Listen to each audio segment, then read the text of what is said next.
Ladies and gentlemen, welcome back to another episode of Coffee Time Tuesday. Listen, I'm your host, Colby. If you're new here, let me explain. We sit down, we have a cup of joe, we talk about shit. Good shit, bad shit, mediocre shit, just shit, okay? As you just witnessed, we do swear, but we try to keep it to a minimum. So why don't you grab yourself a cup of coffee, take a seat, and stick around. Because you and me, we're going to talk.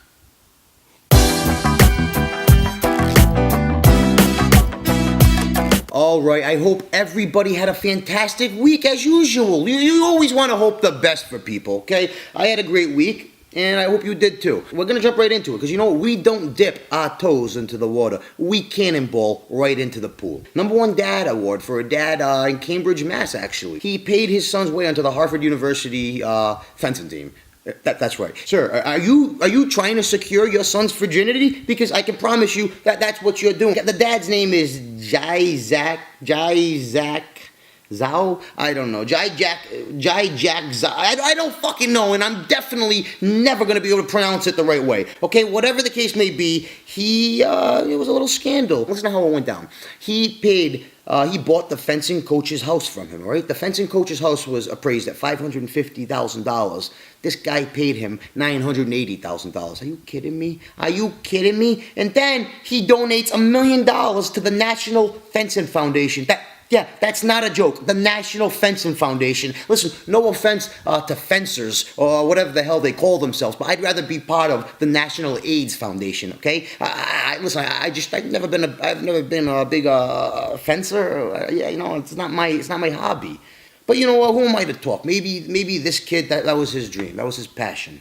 And if that's what floats his boat, good for him.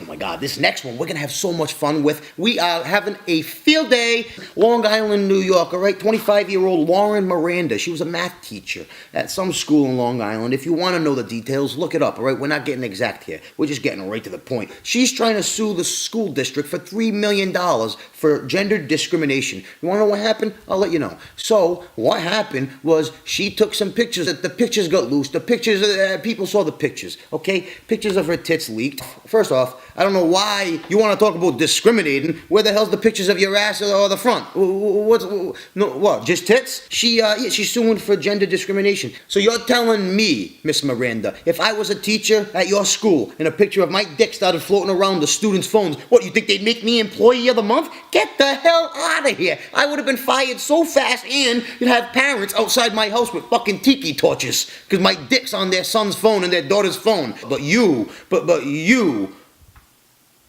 you are so lucky that you didn't have a kid like me in your class. You're complaining gender discrimination. If I was in your class, if I got my hands on those titty pictures, I would have been making pamphlets and brochures, keychains, pencils, little Live Strong bracelets that say titty strong with a picture of your tits on the back, okay? And so be grateful that you don't have a little piece of shit like me in your class. You're over here suing $3 million for gender discrimination.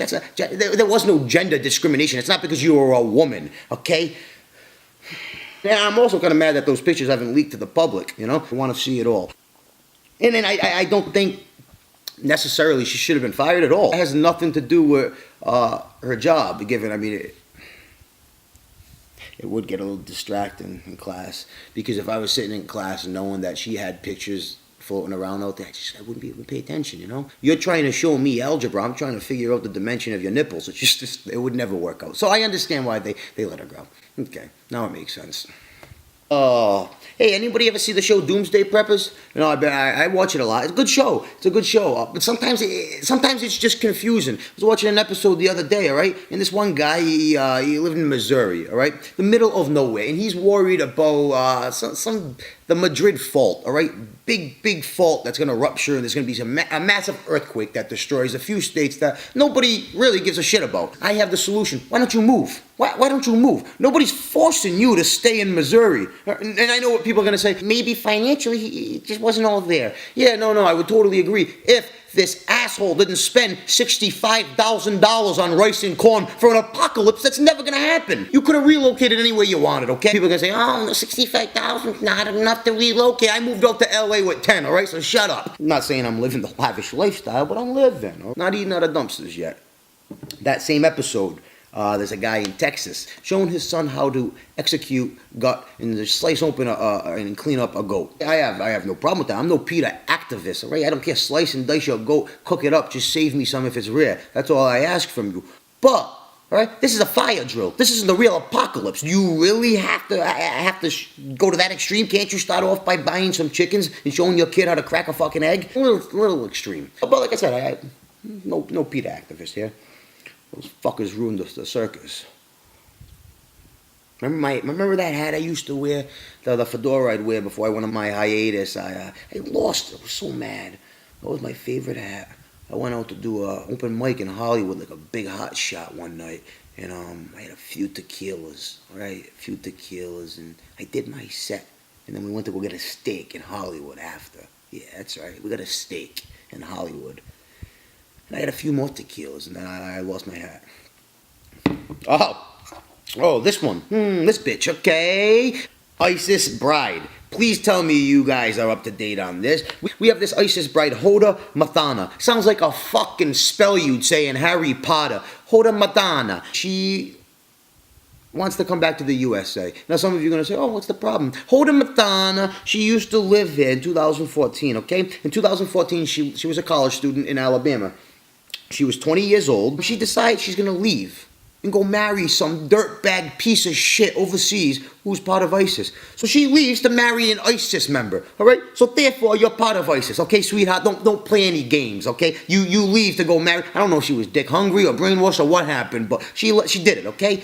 Some things you can't undo, and that's one of them. But now she wants to come back. She's just, can I come back? No, hold her. You can go fuck yourself, okay? That's what you can do. For an example, let's say my cousin calls me. Hey, Cole, you want to come over for dinner tonight? He said, yeah. I say, cuz, my friend Hoda's in town. Can she come? I said, Cole, a friend of yours is a friend of mine, of course. We head over to my cousin's, and we're sitting down, we're eating, and we have a great dinner, all right? And then we take it to the living room. We have a couple drinks in the living room. My cousin's bragging to us all about this new $3,500 sofa he got, this imported leather. It's a piece of artwork, all right? But then, all of a sudden, Hoda drops her pants and starts shitting all over the sofa. The cushions, the pillows, she's shitting everywhere. She gets the leg, she unscrews the leg and shoves it up her ass, so there's shit on everything, all right? But then, Hoda just pulls her pants back up like nothing's wrong and leaves. What just happened? Everyone's looking around.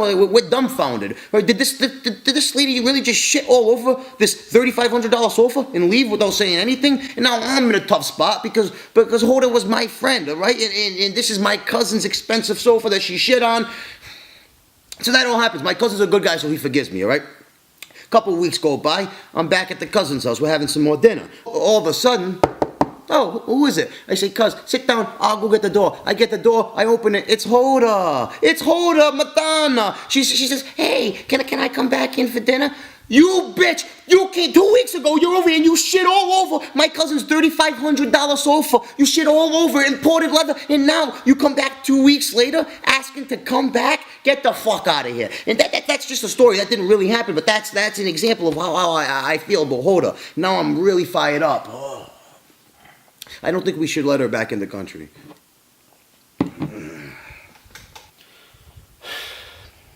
You know, I wake up every day. I really do. I wake up every day and I pray to God. I say, God, please don't let this be the day where I fucking kill somebody. I have lost so much faith in humanity. You see these news stories, these articles. Doing this Coffee Time Tuesday makes me realize what kind of world are we living in? Oh my God. This happens every time. It gets to the point where my chest is getting tight because I'm talking about these dingbats and these ridiculous stories that exist, okay? So that's going to be it for this week, but don't worry. You guys just be cool, be nice, grab yourself a cup of coffee, and we'll see you next week, okay?